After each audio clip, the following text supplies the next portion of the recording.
Le Gabon, pays situé en Afrique centrale, est couvert de 23 millions d'hectares de forêt, soit près de 88% de son territoire national. Le pays est considéré comme l'un des poumons du bassin du Congo et regorge plusieurs essences forestières, produisant du bois d'œuvre de qualité, faisant l'objet d'un commerce florissant. Un commerce qui attire de plus en plus de trafiquants de tous ordres, surtout du bois qu'ils exportent de manière illégale. Pour lutter contre ce trafic et le commerce qui y est associé, le Gabon a adhéré au processus APV-FLECT établi en 2003 par l'Union européenne.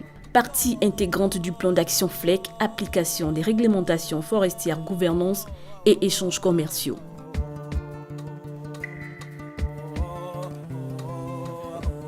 APV signifie accord de partenariat volontaire qui vise principalement à enrayer l'exploitation forestière illégale au Gabon, tout en promouvant à la fois un commerce durable et responsable en produits en bois. Dans le cas de FLECT, il s'agit d'accompagner le ministère chargé de l'économie forestière dans la mise en œuvre d'une gestion responsable et durable des ressources forestières au Gabon.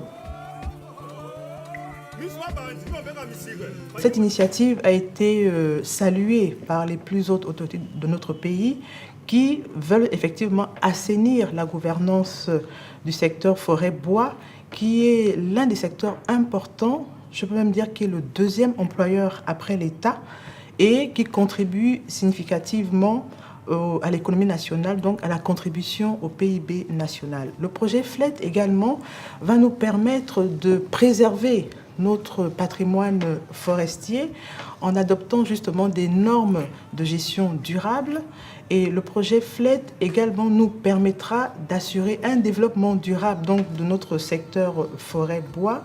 Et pour cela, nous voulons justement lutter contre l'exploitation illégale et illicite du bois. Pour parvenir à cet accord, le Gabon, par la voix de son ministre en charge des forêts, représentant le gouvernement gabonais, a ouvert des négociations avec l'Union européenne depuis 2010 en vue d'assainir la gouvernance du secteur forêt-bois. Ces négociations se sont déroulées normalement jusqu'en 2012, puis ont connu un certain ralentissement. C'est vrai que le projet a commencé en 2010, il s'est bien poursuivi jusqu'en 2012, donc nous avons connu un ralentissement donc, de l'avancement du projet. Mais je pense compte tenu du fait que le niveau ou bien le cadre les questions liées au financement n'avaient pas été clairement définies. Et je peux même vous assurer que ceux qui ont même signé cet accord donc de partenariat ont eu du mal à sa mise en œuvre parce que toutes les questions liées au financement n'avaient pas été clairement définies. Mais depuis 2015, nous avons eu un appui donc, de l'Union européenne. Donc cet appui nous permet de mieux former toutes les parties prenantes qui doivent réfléchir justement sur la mise en place donc, de cet accord-là. Cet appui financier du Fonds européen de développement s'est effectué à travers le programme d'appui et de la gouvernance sectorielle PAGOS, appui au processus APV-FLECT sous forme d'un projet dénommé DEVI Programme 1, dont la maîtrise d'œuvre a été confiée à l'Agence d'exécution des activités de la filière forêt-bois pour une enveloppe de près de 600 millions de francs CFA. Le DP1, c'est ce qu'on appelle le DEVI Programme. C'est un projet qui a été financé par l'Union européenne qui vient en appui à la politique du gouvernement gabonais dans le cadre de la bonne gouvernance des ressources naturelles, notamment les ressources du secteur forestier. En procédant à la redynamisation du comité technique de concertation composé de l'administration, des opérateurs économiques et de la société civile, les autorités gabonaises ont tenu à ce que toutes les parties se concertent pour l'aboutissement du processus de négociation des APV-FLECT. Le comité technique a été mis en place dans le cadre de l'accord de partenariat volontaire avec l'Union européenne, vise à conduire les négociations que le Gabon a lancées avec l'Union européenne. En fait, la mise en place de ce comité est une des exigences des négociations. Je tiens à rappeler que ce comité n'est pas essentiellement constitué des représentants de l'administration, mais qu'il comprend en son sein aussi les représentants de la société civile et les représentants du secteur privé. Le fonctionnement du CTC fait qu'il s'agit de trouver des positions communes pour le Gabon, parce que nous avons différentes thématiques que nous devons analyser et discuter avec la partie européenne. Au niveau du CTC, il convient déjà de se mettre d'accord sur ce dont nous allons parler avec l'Union européenne. Comme vous pouvez l'imaginer, le travail n'est pas toujours aisé parce que nous avons là 3 collèges qui parfois peuvent ne pas avoir les mêmes intérêts. Donc il s'agit au niveau du CTC d'amener tout le monde à trouver un consensus qui par la suite sera transmis à l'Union européenne pour qu'on voit comment est-ce que nous pouvons avancer au niveau des négociations.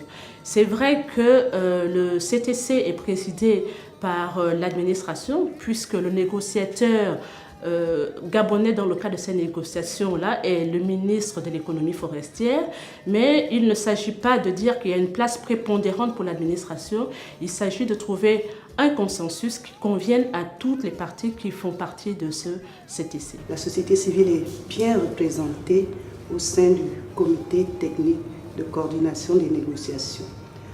La société civile a envoyé 2 représentants qui ont été choisis sur la base d'une élection. Donc ces 2 représentants rendent compte continuellement à la société civile du déroulement des débats, des problématiques qui sont abordées, des solutions qui sont trouvées et permettent à la société civile également d'harmoniser ses positions pour les défendre au sein de la société civile, notamment concernant les questions de gouvernance, concernant les questions de légalité. La société civile s'appesantit énormément sur ces questions d'amélioration de la gouvernance dans le secteur forestier, les questions relatives à la légalité. Et la société civile a été bien impliquée au processus de révision de la loi forestière, également à travers ses membres au sein du CTC.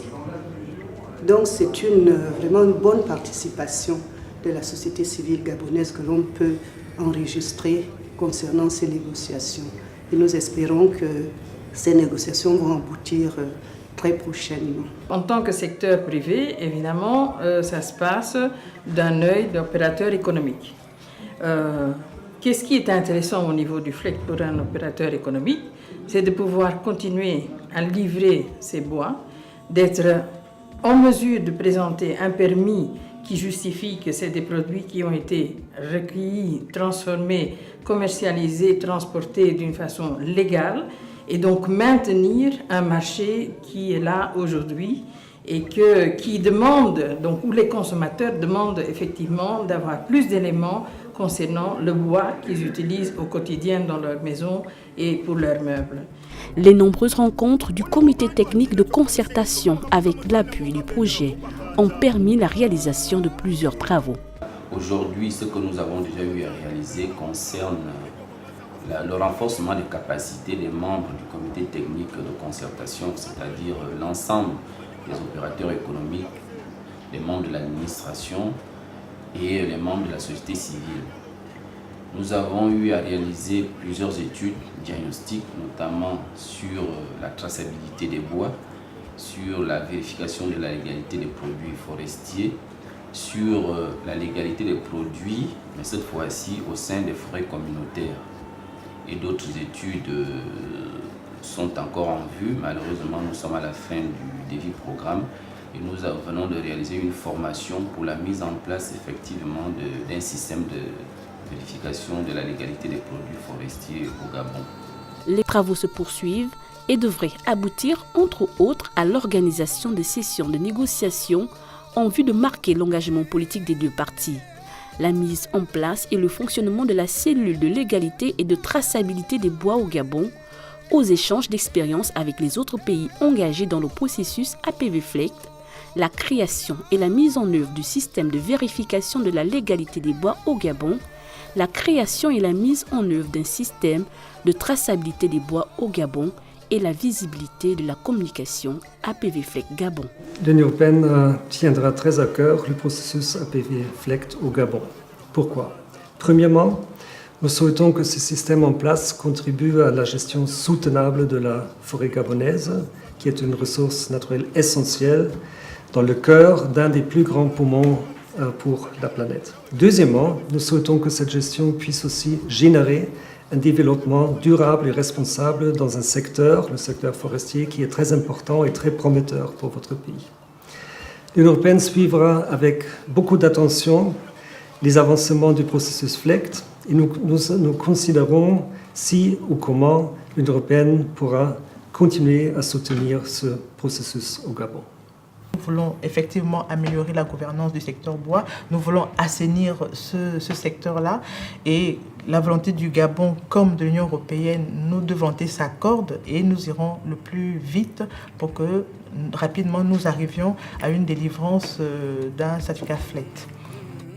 La poursuite du processus de négociation en vue de la signature de l'APV FLEGT entre le Gabon et l'Union européenne nécessite des moyens financiers importants. Mais quel qu'en soit le coût, il apparaît nécessaire pour le Gabon et l'Union européenne que ces négociations parviennent à leur terme, vu l'importance de la forêt gabonaise au niveau national, régional et international, ainsi que sa contribution au développement économique et social. Une forêt également essentielle aux populations locales pour les générations actuelles et futures. Il convient de souligner au passage que l'un des 3 objectifs assignés au pilier Gabon vert du plan stratégique Gabon émergent est de gérer durablement la forêt gabonaise et positionner le Gabon comme un leader mondial du bois tropical certifié. Le processus APV FLEGT concourt à l'atteinte de cet objectif.